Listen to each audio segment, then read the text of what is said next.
déjeme comenzar dando la explicación. Hace unos años, los Gigantes de San Francisco tenían un pitcher que se llama, porque ya no juega en San Francisco, pero se llama Will Smith.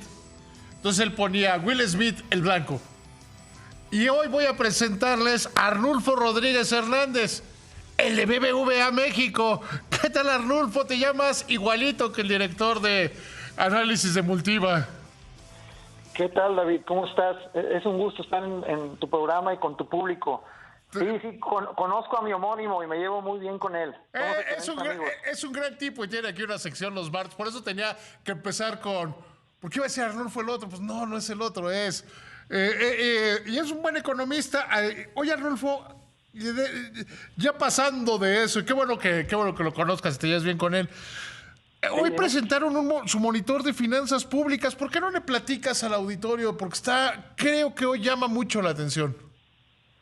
Sí, por supuesto, David. Mira, en este documento analizamos la evolución de las finanzas públicas al cierre del tercer trimestre del año y encontramos que hay una mejora en el balance público con respecto a lo que estaba en el programa, y esto se debe principalmente a que el gasto público fue mucho menor al gasto programado, por alrededor de 221 mil millones de pesos, y los ingresos públicos fueron menores a los programados por 158 mil millones de pesos, pero dado que el gasto fue menor al programado por esta cantidad de 221 mil millones de pesos que te acabo de mencionar, pues hubo una mejora en el déficit público con respecto al programa. El déficit público fue menor por una magnitud, por un monto de alrededor de 63 mil millones de pesos.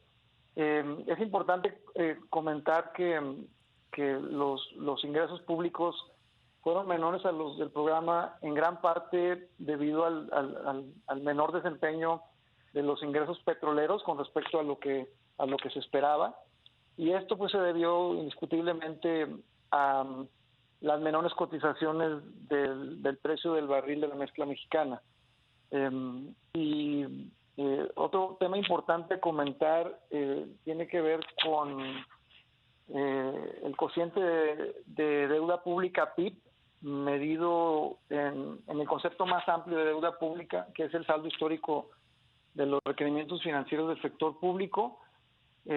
Este cociente tuvo una evolución con respecto a diciembre de 2022 favorable. En diciembre del año pasado este cociente estaba en 47.7% del PIB, y al cierre del tercer trimestre del año se redujo a 45.4% del PIB. Ahora, estos 2.3 puntos porcentuales de reducción se deben única y exclusivamente al componente de deuda externa del PIB, el cual se vio favorecido por la apreciación del peso frente al dólar, y hizo que los saldos en pesos de esta deuda externa pues fueran menores.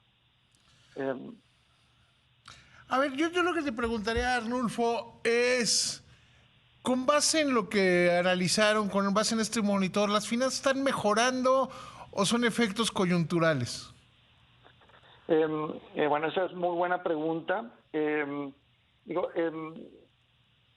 Responder a tu pregunta yo creo que requiere un enfoque más de mediano y largo plazo, y no tanto cerrarnos a lo que indica la coyuntura al cierre del tercer trimestre en este año.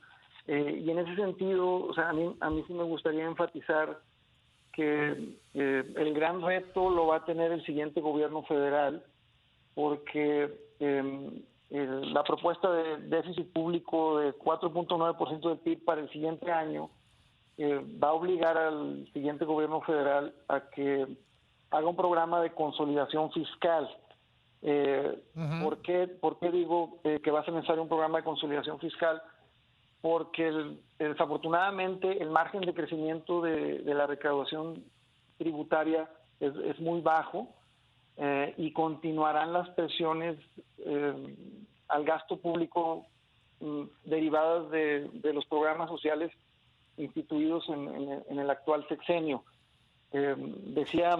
A ver, pero dice hoy, por ejemplo, hoy dice Gabriel Llorio en un foro, y lo ha dicho en entrevista aquí, y lo ha dicho en el Congreso, que nada más va a ser este impacto de una sola vez y que el próximo gobierno, en el 25, va a poder regresar a la tendencia de largo plazo. Yo no muy creo que que sea tan fácil. No lo es fácil y para muestra basta un botón. Por ejemplo, el gobierno estima que para 2024, con este incremento en el déficit público, el cociente del saldo histórico de los requerimientos financieros del sector público a PIB cierre el año de 2024 en 48.8%.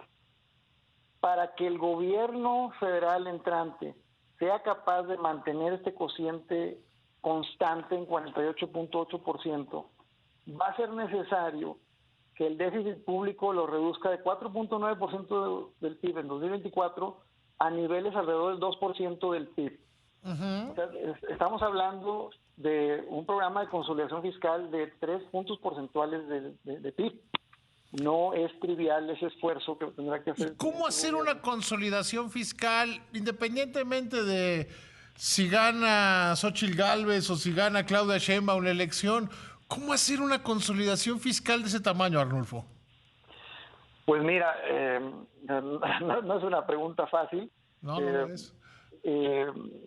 Tendría que ser a través de una combinación de un incremento en la recaudación tributaria y recortes al gasto público. Ahora, no es fácil en el sentido de que los márgenes de crecimiento de la recaudación tributaria son bajos. Inclusive cuando tomamos en cuenta la recomendación del Fondo Monetario Internacional, que señala que con una reforma fiscal que pudiera incrementar la recaudación por IVA en 2 puntos porcentuales del PIB y el ISR a personas físicas entre 0.5 puntos porcentuales y 1 punto porcentual de PIB, pues ya estamos hablando de que se cubrirían esos 3 puntos porcentuales de PIB faltantes, ¿no? Pero sería pues una reforma fiscal de la cual nadie se atreve a hablar hasta este momento. No, y yo no me imagino ni al equipo de Claudia, ni al equipo de Xóchitl hablando de una reforma fiscal que desgraciadamente en este país le ha dado demasiado miedo por demasiado tiempo a los políticos. No es un tema fácil, dando en cuenta que la carga fiscal en este país han tenido los contribuyentes de siempre, ¿no? Entonces, los contribuyentes cautivos y la base tanto de productos gravables como de contribuyentes es pequeña en México y en ese sentido pues falta mucho por hacer, ¿no? Oye, me llamó mucho la atención de que pues dicen en su estudio que Pemex le ha ayudado de una manera u otra al gasto público.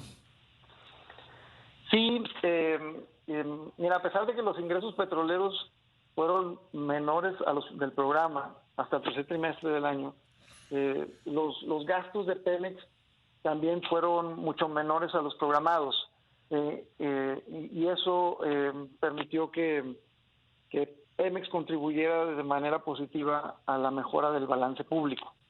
Pero pues fue por una cuestión de menores gastos a los programados, muchos menores gastos a los programados que los menores ingresos con respecto a los del programa. Pues sí, hay que estar pendientes. Querido Arnulfo, un gusto platicar contigo. Ojalá podamos hacerlo pronto. Claro que sí, me dio mucho gusto estar en tu programa, David. Gracias, que te vaya muy bien, Arnulfo.